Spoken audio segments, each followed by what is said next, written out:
കേരളക്കര മുഴുവൻ പ്രാർത്ഥനയോടെ കാത്തിരിക്കുന്ന ഒന്ന് തന്നെയാണ് അർജുന്റെ തിരിച്ചുവരവിനായി. അർജുനെ രക്ഷിക്കാൻ വേണ്ടി പല തരത്തിൽ നിന്നുമാണ് സഹായങ്ങൾ ലഭിക്കുന്നത്. അർജുന്റെ ലോറി ഒടുവിൽ കണ്ടെത്തിയതായിട്ടാണ് റിപ്പോർട്ടുകൾ വരുന്നത്.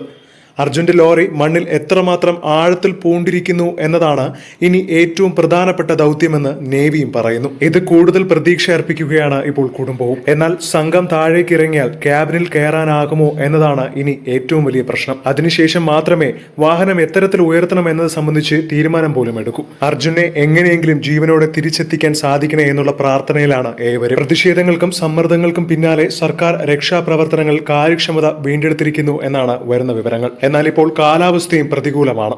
ഗംഗാവലി പുഴയിലെ ശക്തമായ അടിയൊഴുക്കാണ് തിരച്ചിലിന് കനത്ത വെല്ലുവിളിയാകുന്നത്. അനുകൂല കാലാവസ്ഥയാണെങ്കിൽ മാത്രമാകും നേവിയുടെ സ്കൂബ ഡൈവർമാർ പുഴയിലേക്ക് ഇറങ്ങുക. പുഴയിലെ അടിയൊഴുക്കാവട്ടെ ഇന്നലെ 6 knots ആയിരുന്നു. 3 knotsൽ താഴെയാണെങ്കിൽ മാത്രമേ സ്കൂബ ഡൈവർമാർക്ക് പുഴയിലിറങ്ങി തിരച്ചിൽ നടത്താനാകൂ.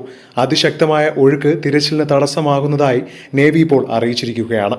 ശിരൂരിൽ രാവിലെ മുതൽ കനത്ത മഴയുമാണ്. ഈ പ്രതികൂല കാലാവസ്ഥയാണ് ഇപ്പോൾ തിരച്ചിലിനെ ഏറ്റവും കൂടുതൽ ബാധിക്കുന്നത്. അർജുന്റെ ട്രക്ക് ഇപ്പോൾ റോഡിൽ നിന്നും 50 മീറ്റർ അകലെയാണുള്ളത്.